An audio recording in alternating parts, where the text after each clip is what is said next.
That's it.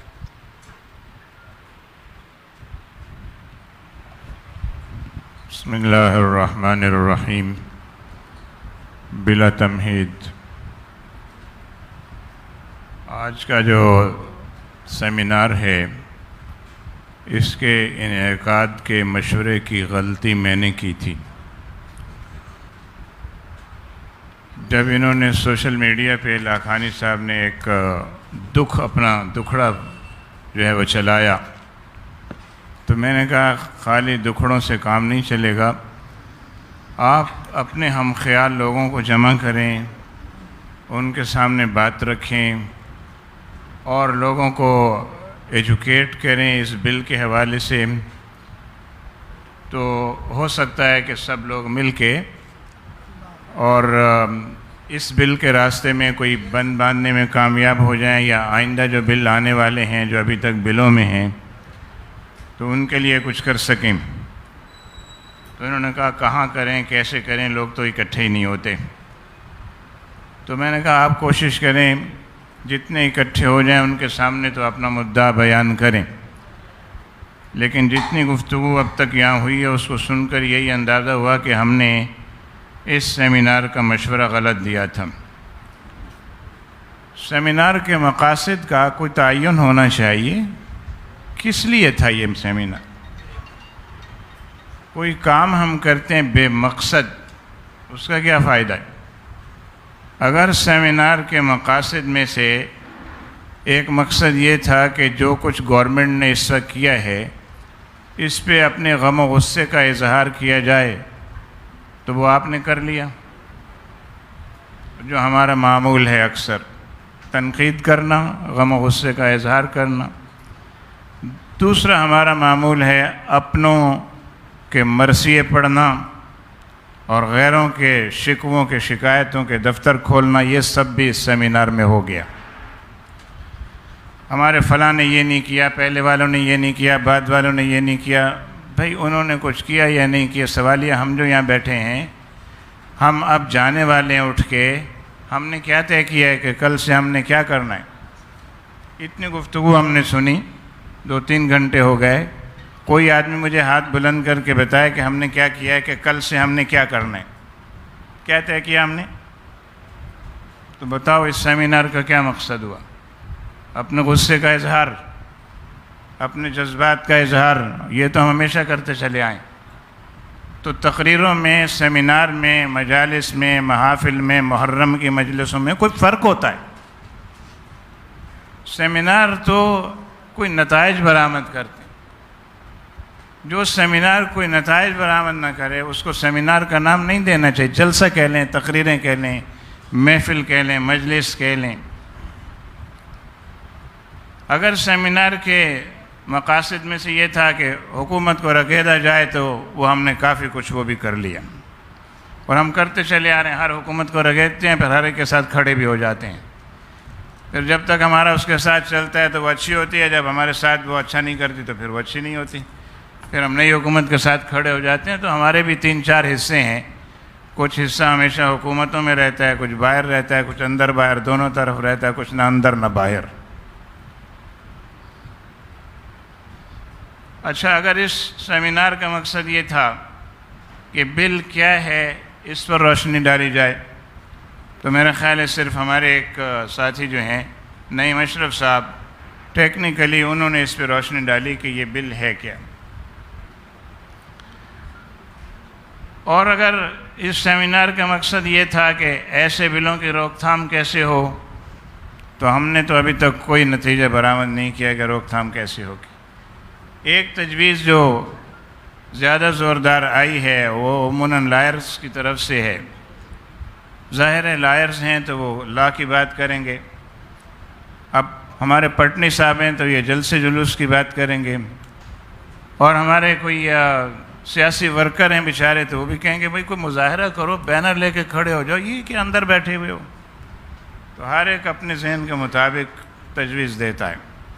لیکن میں آپ سے عرض کروں، آپ اس ملک میں دیکھ رہے ہیں کہ سود کی ایک پٹیشن فیڈرل شریعت کورٹ میں ہے، سپریم کورٹ میں ہے، اور عرصہ دراز سے ہے، اس کا کوئی فیصلہ نہیں ہو کے دے رہا، یہاں تک کہ جب کچھ کام آگے بڑھنے لگا اور گورنمنٹ کو محسوس ہوا کہ اس پر شاید ججز کوئی فیصلہ نہ دے دیں، تو انہوں نے عدالت کی صورتحال کو تبدیل کیا، اور اس کے بعد ایک نیا سوال ججوں کو تھما دیا، وہ یہ کہ آپ پہلے اس پر بحث کرائیں کہ سود کی تعریف کیا ہے۔ یعنی وہ جو پہلے ہم 50 سال تعریف کرتے چلے آ رہے تھے، جس پر اس وقت کی فیڈرل شریعت کورٹ نے فیصلہ دیا تھا، جس کو سپریم کورٹ نے اون کیا تھا، جس کے بعد بینکوں کو یہ پابند کیا گیا تھا کہ وہ 20 سال کے اندر اندر، ویسے تو انہوں نے کہا تھا 10 سال میں، انہوں نے یو بی ایل کھڑا ہو گیا جا کے عدالت میں، اس نے کہا 10 سال میں نہیں ہو سکتا، انہوں نے کہا چلو 20 سال میں، 20 سال میں اپنا نظام تبدیل کر لیں۔ تو وہ پٹیشن اب تک پھر چل رہی ہے، اس کا کوئی فیصلہ نہیں آیا۔ کیا کوئی کانسٹیٹیوشنل پٹیشن دائر کرنے سے فوراً فیصلہ آ جائے گا؟ یہ تو ٹرک کی بتی کے پیچھے لگانے والی بات ہے۔ انتظار کرتے رہو، پٹیشن دائر کر دیے بس ٹھیک ہے، اور آئے گی جب اس کا کون آنے دے گا فیصلہ؟ جنہوں نے یہ سب کچھ کرنا ہے آپ کے ساتھ، وہ عدالتوں سے ایسے فیصلے آنے دیتے ہیں۔ کیوں نہیں آ گیا سود کا فیصلہ؟ کیوں اب تک نہیں آیا؟ کیوں پینڈنگ میں پڑا ہوا ہے؟ اور میں آپ سے یہ عرض کروں کہ عدالتوں کی ہیئت ترکیبی اور فیصلہ سازی کے جو نظام ہے اس کو بھی سمجھنے کی ضرورت ہے۔ یہاں ایک ساتھی نے تجویز دی کہ اسلامی فیڈرل شریعت کورٹ میں پٹیشن کرنی چاہیے۔ اب میں فیڈرل شریعت کورٹ کی بات آپ سے عرض کروں کہ درمیان میں ایک جج صاحب کا انتقال ہو گیا تھا، تو فیڈرل شریعت کورٹ کو جسٹس فدا محمد کی جگہ کسی کو جج بنانا تھا، تو انہوں نے مختلف لوگوں کو ٹیسٹ کیا، ان میں مفتی منیب الرحمن صاحب بھی تھے، ان کو بھی انہوں نے ٹیسٹ کیا اور ان کے ساتھ ایک میٹنگ کی اور ان سے کہا کہ اگر ہماری یہ باتیں آپ پیش نظر رکھیں تو ہم آپ کو فیڈرل شریعت کورٹ میں بطور جج اپائنٹ کرتے ہیں۔ انہوں نے کہا یہ میں نہیں کر سکتا ہوں۔ پھر یہی صورتحال میرے ساتھ پیش آئی، مجھے اسلام آباد بلایا گیا، میرا انٹرویو ہوا، اور مجھے بھی لا منسٹری میں یہ کہا گیا کہ یہ جو سود والا مسئلہ ہے اس کو آپ نے نہیں چھیڑنا، یہ جیسے چل رہا ہے اس کو ایسے لنگر آن کرتے رہنا ہے، آپ کو ہم فیڈرل شریعت کورٹ میں جسٹس فدا کی جگہ پر بٹھاتے ہیں۔ میں نے کہا جناب مجھے سوچنے کا، غور کرنے کا موقع دیں کہ اتنی بڑی بات جو آپ کہہ رہے ہیں کہ اس کو نہیں چھیڑنا، اس سے کیا مراد ہے؟ کہنے کہ بس آپ سمجھیں۔ تو میں نے کہا اگر اس سے سمجھیں سے مراد یہ کہ آپ نے یہ نہیں کہنا کہ سود حرام ہے اور عدالت یہ فیصلے دیتی ہے کہ اس کو تسلیم کرتے ہوئے سود کی حرمت کو، سودی نظام کو بیک کیا جائے، ریپیل کیا جائے، تو میں نے کہا یہ تو پھر فیڈرل شریعت کورٹ میں بیٹھنے کا کوئی فائدہ نہیں، کوئی تنخواہ لینے کے بیٹھنا ہے، اللہ تعالیٰ میں روزی ویسے ہی دے رہا ہے۔ ایک ہمارے تیسرے دوست بھی ہیں عالم دین، ان کے ساتھ بھی یہی ہوا اور ان کو بھی انٹرویو کیا گیا۔ اب آپ دیکھیے ہیئت ترکیبی کیا ہے فیڈرل شریعت کورٹ کی، اس کے اندر جو ہیں وہ 4 جج جو ہیں وہ ہائی کورٹس کے ریٹائرڈ جسٹس ہوتے ہیں یا حاضر سروس کوئی ہوتے ہیں، اور 3 علماء کرام ہوتے ہیں، 7 ہو گئے۔ اب ڈرافٹر کتنا ماہر تھا اس کی ڈرافٹنگ کرتے ہوئے فیڈرل شریعت کورٹ کے قواعد و ضوابط کی، تو اس نے اس میں لکھا اور وہی منظور ہوا کہ 4 جو ہیں وہ جج ہوں گے ہائی کورٹوں کے اور 3 ہوں گے علماء جج، اور فیصلہ جو ہے وہ میجورٹی کی بنیاد پہ ہوگا۔ یعنی اگر تینوں عالم بھی مل کے ایک چیز کو ناجائز کہہ دیں تو وہ جو 4 ادھر بیٹھے ہوئے ہیں میجورٹی تو ان کے پاس ہے، تو فیڈرل شریعت کورٹ کبھی کوئی ایسا فیصلہ کر ہی نہیں پائے گی۔ جو آپ چاہتے ہیں کہ وہاں ہم لے جائیں پٹیشن اور اس کا فیصلہ آ جائے، تو فیصلے کی قوت تو ان 4 کے پاس رکھی ہوئی ہے، اس کے بنیادی جو اس کے ہیں وہ رولز اینڈ ریگولیشنز ہیں اس کے اندر رکھی ہوئی ہے۔ یہی حال اسلامی نظریاتی کونسل کا ہے۔ ابھی کچھ دوستوں نے یہ کہا کہ یہ قانون جو ہے وہ قادیانیوں نے وہاں سے بنا کے بھیجا، کسی نے کہا کہ امریکہ، آسٹریلیا، برطانیہ سے آیا ہے، کسی نے کہا فلاں کمیٹی نے، کسی نے کہا شیری مزاری نے، کسی نے کہا کہ وہ آغا خان ہاسپٹل کے اندر بیٹھ کے اس کو تیار کیا گیا. آپ کے علم میں یہ بات ہے کہ یہ سب سے پہلے کسی اسمبلی پہ کب آیا تھا؟ کب آیا تھا یہ؟ جی کسی کے بھی علم میں نہیں ہوگا. یہ سب سے پہلے پاکستان کی کس اسمبلی میں کب آیا تھا؟ یہ کوئی آج کل پرسوں کی بات تھوڑی ہے کہ ہم اندازہ لگائیں امریکہ سے آیا یا برطانیہ سے آیا. یہ آیا تو بلا شبہ اس کمیٹی سے ہے جو ریلیجیس کمیٹی ہے اقوام متحدہ کی، جو ان چیزوں کو دیکھتی ہے اور جو بنیادی حقوق کی علمبردار ہے. لیکن یہ 2015 میں سب سے پہلے یہ پنجاب اسمبلی میں پیش ہوا تھا. اس وقت حکومت کس کی تھی؟ جی پچھلی حکومت.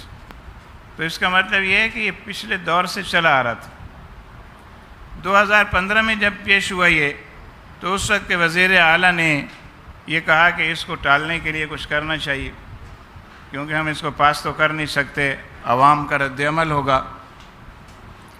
انہوں نے اسے اسلامی نظریاتی کونسل میں بھیج دیا. اب کچھ لوگ کہہ رہے ہیں کہ بھئی اس کو اسلامی نظریاتی کونسل میں بھیجا جانا چاہیے، تو وہ لا علم ہے. اسلامی نظریاتی کونسل میں اسے 2015 میں بھیجا گیا اور میں اس وقت کونسل کا ممبر تھا. اور اس بل کے ایک ایک لفظ اور ایک ایک سطر کو کونسل کے تمام اراکین نے پڑھا اور اس پر ایسے جیسے ہم بیٹھے ہوئے باقاعدہ گفت و شنود کی ایک ایک شق پر. اور یہ میرے پاس جو رکھا ہوا ہے نا ریکارڈ، اس میں ایک طرف یہ بل کی شقیں، دوسری طرف کونسل کے اراکین کے جو اس کے اندر رائے ہیں وہ ہیں، اور ان کو کونسل کی رائے کے طور پر خلاصہ کر کے لکھا گیا ہے. تو اب آپ بتائیے کہ یہ کوئی نئی بات نہیں ہے. یہ تو کافی عرصے سے 2015 سے یہ بل آیا ہوا تھا. اب کونسل نے کیا کیا کہ اس کی تمام شقوں پر غور و خوض کرنے کے بعد متفقہ طور پر یہ فیصلہ کیا کہ اس بل کو یکسر مسترد کیا جاتا ہے، کیونکہ یہ اسلام کے بنیادی ڈھانچے کے خلاف. اس کو مسترد کر کے واپس بھیج دی. اب وہاں سے ایک ایڈوائس آئی تھی، یہ باتیں ذرا اندر کی ہوتی ہیں. ایک ایڈوائس آئی تھی جب یہ جا رہا تھا، کیونکہ اخبار میں خبر چھپتی تھی آج کیا ہوا آج کیا ہوا. روز وہ آتے تھے اخباری نمائندے پوچھنے کے لیے کونسل نے آج کیا کیا اس بل پر. تو اب جب یہ طے ہو گیا کہ اس کو واپس بھیجنا ہے، مسترد کرنا ہے، تو یہ خبر بھی کہیں نکلی. تو ایک ایڈوائز آئی پنجاب اسمبلی سے، انہوں نے کہا خدا کے لیے اس کو سال 2 سال کسی طرح اور چلا لو اپنے پاس تاکہ ہماری اس سے جان چھوٹی رہے. لیکن کونسل کا کام یہ ہے کہ اس کا ایک ٹائم فریم ہے کہ اتنے عرصے کے اندر اندر اس کے پاس جو سوال جس اسمبلی سے آئے اس کا جواب اس نے دینا ہوتا ہے. تو انہوں نے اس کا جواب دے دیا، پنجاب اسمبلی کو بھجوا دیا انہوں نے، اور یہ کہا کہ اس کو ہم بلا وجہ تاخیر کا شکار نہیں کر سکتے. البتہ ایک ٹیکنیکل بات ہے، وہ یہ ہے کہ ہم نے اس کے آخر میں لکھ دیا ہے کہ اگر حکومت چاہے تو ہم خواتین کے حقوق سے متعلق ایک اچھا بل ڈیزائن کر کے کونسل کی طرف سے آپ کو پیش کر سکتے ہیں، آپ اس کو پاس کر کے نافذ کر دیں. تو یہ ایک راستہ تھا کہ اس نئے بل کی تیاری میں پھر کچھ ٹائم نکل جائے گا اور کونسل نیا بل بنا کے دے بھی دے گی. اب اسی اثنا میں یہ قومی اسمبلی میں چلا گیا. یہ پہلی دفعہ نہیں آیا ابھی، یہ اسی اثنا میں قومی اسمبلی میں چلا گیا. جب قومی اسمبلی میں گیا تو قومی اسمبلی نے پھر اسلامی نظریاتی کونسل کو بھیجا. اسلامی نظریاتی کونسل تو اس کا پہلے ہی جائزہ لے چکی تھی. یہ سیم بل تھا، صرف جہاں جہاں صوبائی اسمبلی اور پنجاب اسمبلی لکھا ہوا ہے وہاں قومی لکھا ہوا تھا. تو اس کو دوبارہ سے ری پروڈیوس کر کے جو اسلامی نظریاتی کونسل کا شعبہ ریسرچ ہے اس نے پھر میٹنگ میں پیش کیا اور تمام ممبران نے ایک بار پھر اس کو مسترد کیا اور قومی اسمبلی کو واپس کر. اب بات یہ ہے کہ اسلامی نظریاتی کونسل کی حیثیت کیا ہے. کبھی کبھی ہم لوگ بولتے ہیں اس کے خلاف بھی. اس کی حیثیت کیا ہے پہلے یہ پتہ کرنا چاہیے. کیا اسلامی نظریاتی کونسل کوئی کانسٹیٹیوشنل ادارہ ہے کہ جو قانون وہ بنائے گا وہ لازمی عمل درآمد ہوگا اس پر؟ نہیں. اسلامی نظریاتی کونسل کی حیثیت ایک مفتی کی ہے، مفتی کی، دارالافتاء کی. اب بہت سارے مفتیان کرام یہاں موجود ہیں. آپ کے پاس ایک فتویٰ آئے کہ جناب آپ بتائیں کہ اس معاملے میں بچیوں کو زمین کتنی ملنی چاہیے اور بچوں کو کتنی ملنی چاہیے، تو آپ تو میراث کے قاعدے ضابطے کے مطابق حصے تقسیم کر کے بتا دیں گے. اب وہ آپ سے فتویٰ لے جائیں اور پھر آپ کے پاس آئیں تھوڑے عرصے کے بعد کہیں جی آپ نے فتویٰ دیا تھا مگر اس فتوے پر تو عمل نہیں کر رہے ہمارے رشتہ دار، تو کیا مفتی صاحب کا کام ڈنڈا لے کے عمل کرانا بھی ہے یہ؟ تو کونسل کا کام بھی عمل کرانا نہیں ہے. کونسل کا کام بھی یہ، اس کے قواعد و ضوابط نہیں پڑھے نا، اس میں لکھا ہوا ہے. کونسل اس لیے بنائی گئی ہے تاکہ شرعی مسائل میں کسی بھی اسمبلی کو، وزیر اعلیٰ کو، وزیر اعظم کو، صدر کو یا سرکاری ادارے کو یا کسی منسٹری کو کسی بھی مذہبی معاملے میں رہنمائی درکار ہو تو وہ کونسل میں بھیجے. اس میں تمام مسالک کے لوگ موجود ہیں، جو رائے وہاں سے آئے گی سمجھا جائے گا کہ یہ متفقہ رائے ہے. اب رائے پہ کوئی عمل کرے یا نہ کرے یہ اس کے کونسل کے دائرہ اختیار سے باہر کی بات. اچھا، جیسے میں نے فیڈرل شریعت کورٹ کی آپ کو بات بتائی، اس کی بھی آپ کو بات بتا دوں کونسل کی.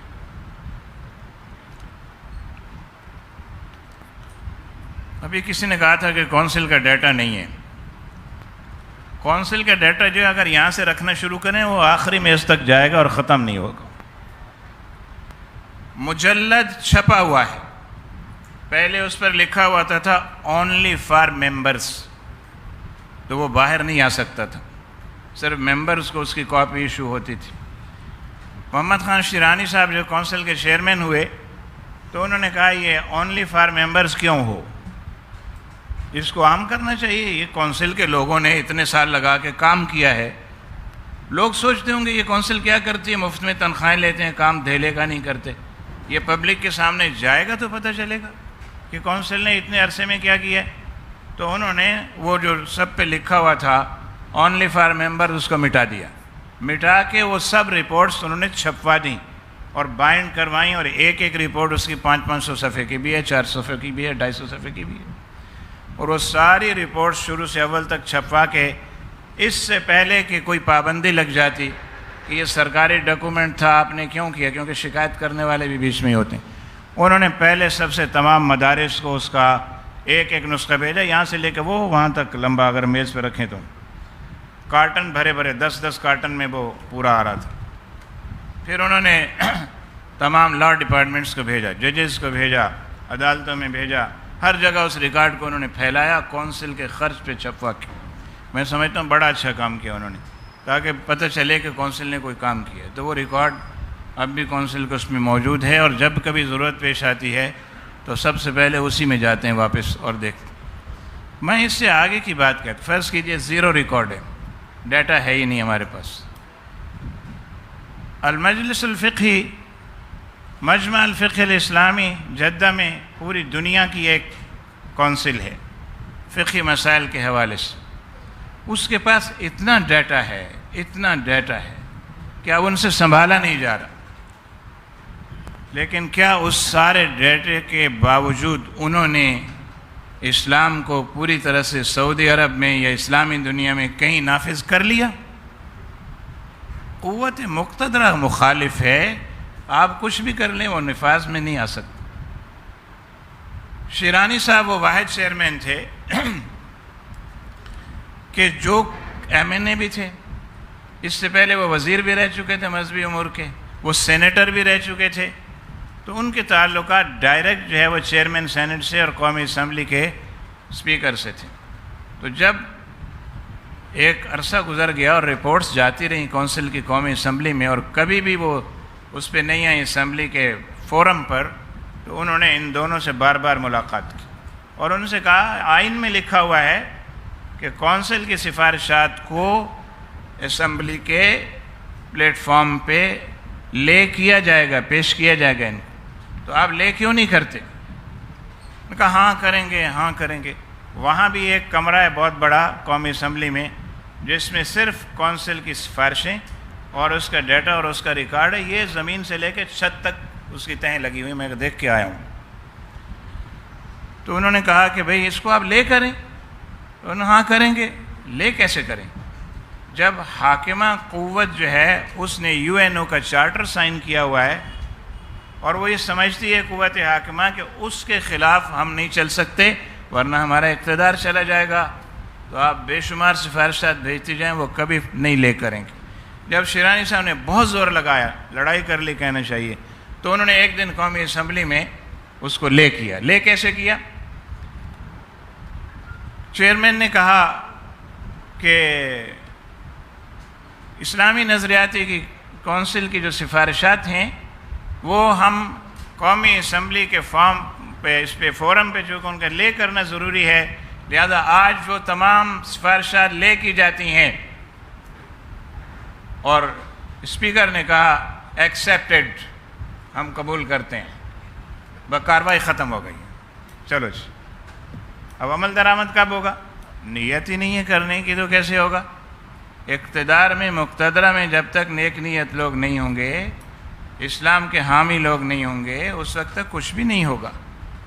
تو اس لیے یہ خیال کرنا کہ یہ چیزیں اتنی آسان ہیں, یہ ان اداروں کو, اسلامی نظریاتی کونسل ہو یا فیڈرل شریعت کورٹ ہو یا کچھ اور ہو, ان کو اپاہج جان بوجھ کر کیا گیا ہے تاکہ کوئی بات, بس یہ ادارے چلتے رہیں کیونکہ وہ کانسٹیٹیوشن میں لکھا ہوا ہے. پچھلی اسمبلی کے اندر رفت اللہ بابر تھا, کون؟ فرحت اللہ بابر. فرحت اللہ بابر نے زور دے کر کہا کہ اسلامی نظریاتی کونسل کو ختم کر دیا جائے, اس کا کوئی کام نہیں ہے, یہ بیکار کا ادارہ قائم ہے. اس پر گفتگو ہوتی رہی اور لگتا ایسے تھا کہ کونسل ختم ہو جائے گی, لیکن جو چیئرمین سینٹ تھے پاکستان پیپلز پارٹی کے نامور وکیل بابر, رضا ربانی نے شاندار اس کے اوپر جو ہے وہ رولنگ دی. اس نے کہا اسلامی نظریاتی کونسل کا قیام آئین کے اس چیپٹر اور اس حصے میں ہے جس کو 2/3 میجورٹی بھی چھیڑ نہیں سکتی. چلو ختم ہو گئی بات. تو یہ کونسل اس لیے چل رہی ہے کہ اس کو چھیڑ نہیں سکتے, ادروائز اس کو ختم کر چکے ہوتے یہ. تو اسی طرح فیڈرل شریعت کورٹ ہے, اس کو چھیڑ نہیں سکتے. ضیاء صاحب نے ایسا کام کیا کہ وہ اس کو اس کا حصہ بنا دیا آئین کا, تو اس کو چھیڑ نہیں سکتے, ورنہ ان اداروں کو برداشت کون کرتا. اچھا جناب, اب مسئلہ آگے چلتے ہیں.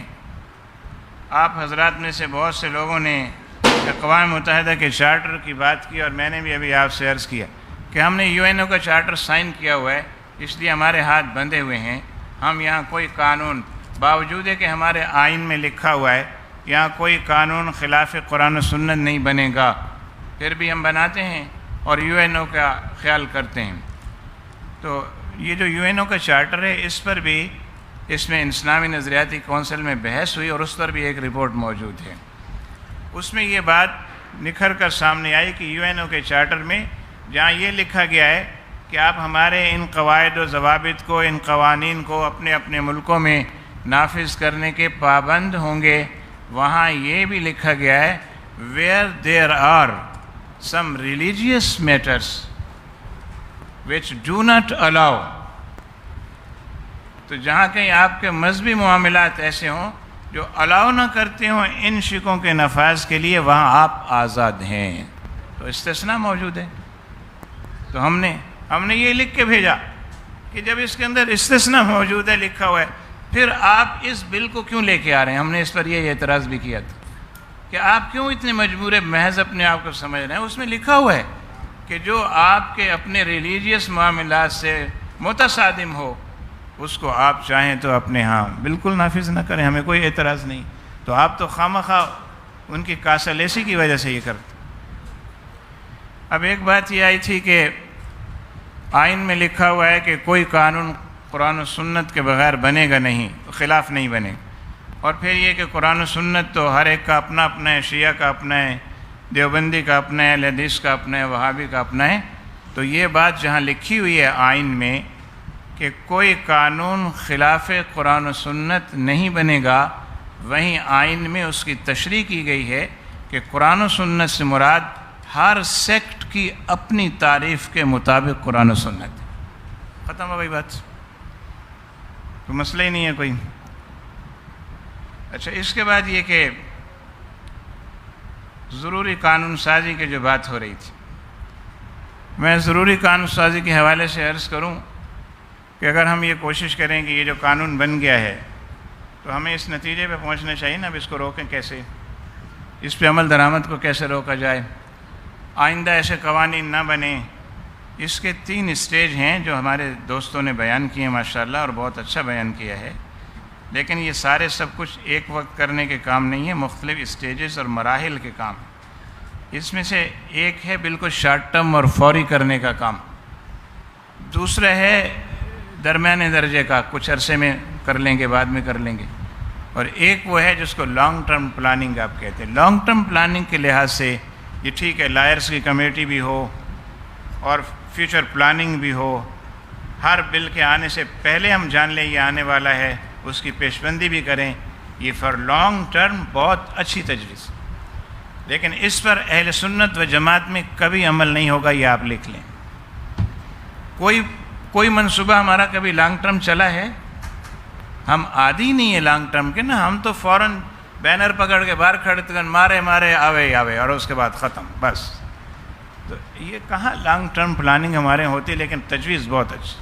اللہ کرے کہ آپ جیسے چند باشعور اور لوگ ہمارے ہاں اہل سنت میں ہوں جو اس تجویز کے ساتھ متفق ہو جائیں اور ایک لانگ ٹرم. میں تو اگلے دن مفتی منیب الرحمن صاحب سے ایک نشست میں گفتگو تھی، تو میں نے ان سے کہا اب آپ عمر کے اس حصے میں ہیں کہ وہ جو اہل سنت کا ایک آخری سہارا نظر آتا تھا بولتا ہوا، آپ کو اختلاف ہو سکتا ہے ان سے، لیکن بولتی ہوئی ایک آواز تو ہے اہل سنت کی. تو آپ بھی جاتے ہوئے نظر آ رہے ہیں، تو ایک کوئی ایسا فورم بنا جائیں جس کو تھنک ٹینک کہہ سکیں. اس تھنک ٹینک میں اس طرح کے مسائل آئیں، وہ جڑ کے بیٹھیں، اس کا حل نکالیں. پھر جو ہماری سیاسی جماعتیں ہیں، تنظیمیں ہیں، ان کو کہیں اب تم یہ کرو، اس کا کس طرح امپلیمنٹیشن ہوگا. تو انہوں نے کہا کہ بات تو اچھی ہے، لیکن مجھے نہیں لگتا کہ میرے ساتھ 4 دماغ بھی متفق ہوں گے کہ ہم بیٹھ کے اچھا یہ کرتے ہیں. تو یہ ایک دشواری کی بات ہے، لیکن ہو جائے تو بڑی اچھی بات ہے. اچھا، بہت ساری باتیں ہوئیں کہ آئندہ جو ہے وہ کئی بل اور بھی آنے والے ہیں. تو جو بل اب تک آئے ہیں وہ تو آپ نے دیکھ لیے، لیکن پائپ لائن میں جو بل ہیں جو نظریاتی کونسل میں بھی پہلے ڈسکس ہو چکے ہیں، جیسے چائلڈ پروٹیکشن بل ہے، وہ بھی ایک آنے والا ہے، اس پہ بھی بات ہوگی اور پھر آپ اس وقت کہیں گے. اسرائیل کو تسلیم کرنے کا بل، کرانے کا بل بھی یہ آنے والا ہے. ایک خطرناک بل لازمی اسکول ایجوکیشن کا ہے، لازمی اسکول ایجوکیشن. یہ اس پر اسلام آباد میں 20 سال پہلے ایک کانفرنس ہوئی تھی، اور الف اعلان ایک NGO ہے اس نے کروائی تھی گورنمنٹ کے ساتھ مل کر. اس میں یہ کہا گیا تھا، علماء کرام کی بڑی تعداد اس میں تھی، ہمارے جید علماء ہمارے بھی تھے، تمام مکاتب فکر کے تھے. اس میں یہ کہا گیا تھا کہ آپ تمام علماء کرام مل کر حکومت سے یہ مطالبہ کریں کہ آج سے 20 سال پہلے ایک بل پاس ہوا تھا اسمبلی میں بھٹو دور میں، اس وقت 20 سال کہہ رہے تھے، وہ آج تو زیادہ ہو گیا. اس میں یہ کہا گیا تھا کہ پرائمری اسکول کی تعلیم دلوانا بچوں کو لازمی ہوگا، اور جو اپنے بچوں کو پرائمری اسکول کی تعلیم کے لیے نہیں بھیجے گا اس پر روزانہ کے حساب سے اتنا جرمانہ اور ماہانہ کے حساب سے 20,000 روپے جرمانہ ہوگا. ایک مزدور کی لیبر کی تو تنخواہ 20,000 روپے نہیں ہے، اور یہ قانون پاس ہوا ہے، آپ کے پاس رکھا ہوا. تو انہوں نے کہا آپ حضرات مطالبہ کریں کہ اس پر عمل درآمد ہو تاکہ جہالت ختم ہو، بچے اسکول جائیں. اس پر ہر عالمی دین نے واہ واہ سبحان اللہ کہی، بڑی اچھی بات ہے. یہ ہونا چاہیے، پرائمری اسکول لازمی ہونی چاہیے. جیسے عمران خان کے دور میں آیا کہ قرآن کی تعلیم لازمی ہونی چاہیے، اور ہمارے بہت سارے لوگوں نے جی بالکل ہونی چاہیے. اس کے پھر پیچھے جو مضمرات تھے اس کے بخیے جب ہم نے ادھیڑے تو پتہ چلا کہ کیا. تو بات یہ کہ انہوں نے کہا لازمی ہونی چاہیے، سب نے بڑی اچھی بات ہے، ہونی چاہیے، تائید کرتے ہیں ہونی چاہیے.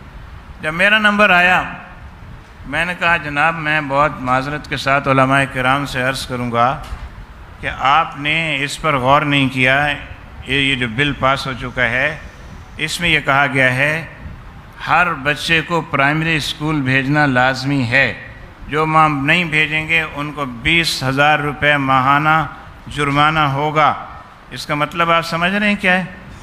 اس کا مطلب یہ ہے کہ مدارس خالی کرو، مدارس خالی کرو. وہ ایک دو لوگ میری طرف دیکھنے لگے اس کا کیا مطلب کیسے نکلا ہے مدارس خالی کرو. میں نے کہا جب ہر بچے کو صبح پرائمری اسکول جانا لازمی ہوگا تو کوئی مسجد یا مدرسہ جائے گا؟ نہیں جائے گا. اور جو جائے گا تو بولیں گے اسکول نہیں گئے اس کو جرمانہ کرو. تو آپ تو اپنے ہاتھ پاؤں کٹوا رہے ہیں ہاں میں ہاں ملا کے. تب کچھ لوگوں نے لنچ کے وقفے کے بعد پھر کہا ہم اس پہ بولنا چاہتے ہیں. پھر لوگوں نے کہا نہیں یہ غلط ہے، یہ 20,000 روپے جرمانہ غلط ہے، اتنا کون افورڈ کرے گا اور نہیں ہو سکتا اور فلاں اور یہ. تو ایسے قوانین ہمارے ہاں پاس ہو جاتے ہیں. تو اب یہ کہنا تو اچھی بات ہے کہ کوئی قانون خلاف قرآن و سنت نہیں بنے گا، لیکن اگر بن جائے تو پھر کیا ہوگا؟ یہ کہیں نہیں ہے. پھر کیا ہوگا؟ بن جائے کوئی قانون خلاف قرآن و سنت تو پھر کیا ہوگا؟ اس کا آئین میں کہیں کوئی سلوشن نہیں دیا ہوا. پھر وہی بات ہے، آپ عدالتوں میں چیلنج کرتے پھریں، آپ جلسے جلوس کرتے رہیں، آپ ہنگامے کریں، آپ جو بھی کریں، لیکن جو بن جاتا ہے پھر اس کا واپس ہونا اور واپس کرنا اس کے لیے کوئی مشرف جیسا آدمی چاہیے جس نے حدود آرڈیننس کو ریپیل کرنے کے لیے کئی کروڑ روپے خرچ کیے. اس کمیٹی میں جو 17 رکنی کمیٹی تھی میں بھی تھا، جس کا کام یہ تھا کہ وہ حدود آرڈیننس کا از سر نو جائزہ لے. نام تو اس کا جائزہ کمیٹی تھا لیکن مقصد اس کا کیا تھا کہ اس کو ریپیل کیا جائے، ختم کیا جائے. تو اب کوئی ایسا ہی مشرف صاحب پھر آئے، کوئی ان جیسا کوئی طاقتور آدمی جو ریپیل کرنے کی بات کرے، ہو بھی اسلامی ذہن کا، اور وہ ریپیل کروائے. تو ریپیل ہوتا ہے انقلاب سے. انقلاب کا ہمارا آپ کا کوئی ارادہ نہیں ہے.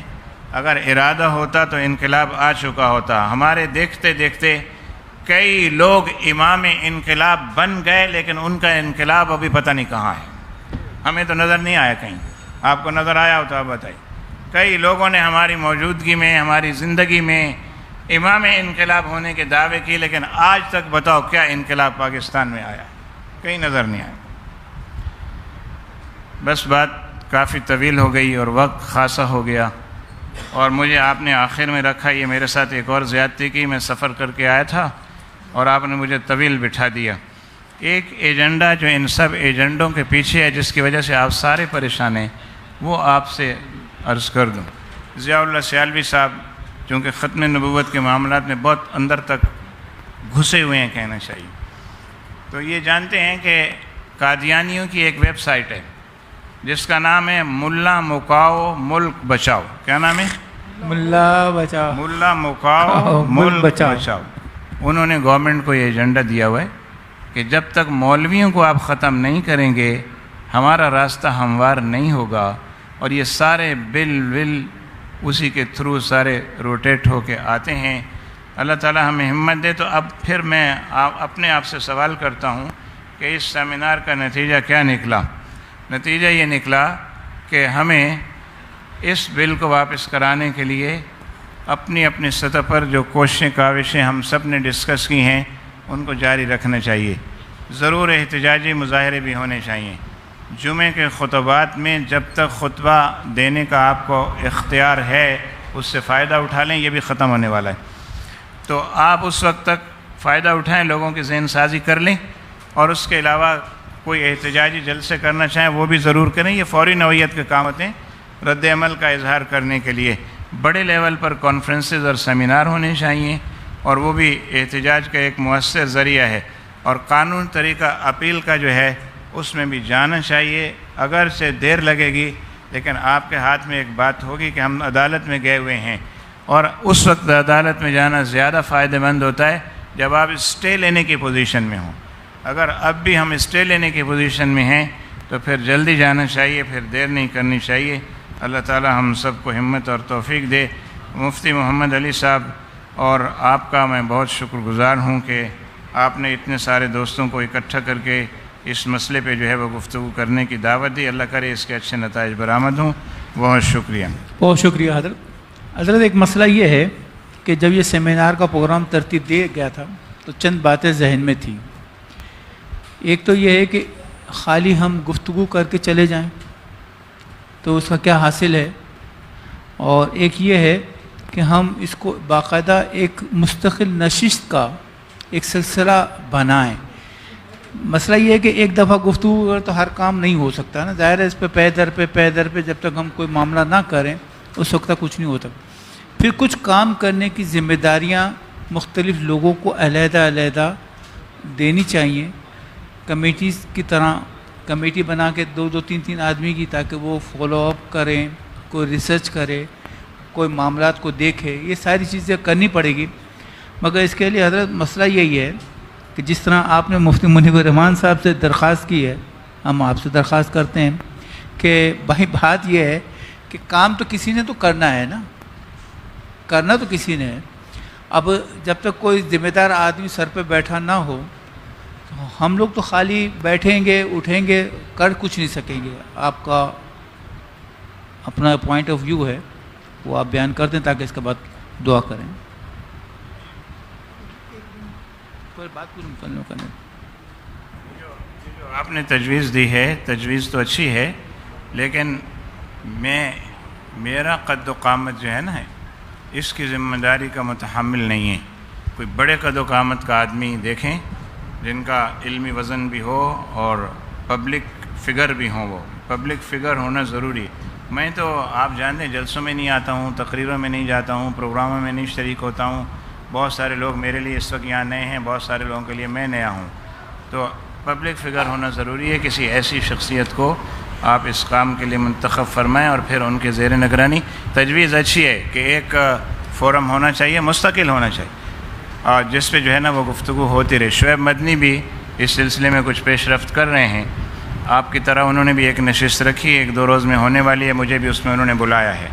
تو دیکھیں وہاں سے بھی کیا حاصل ہوتا ہے، اور پھر مل جل کے کوئی کریں سلسلہ تو اچھا ہے. اگر آپ بیان کریں.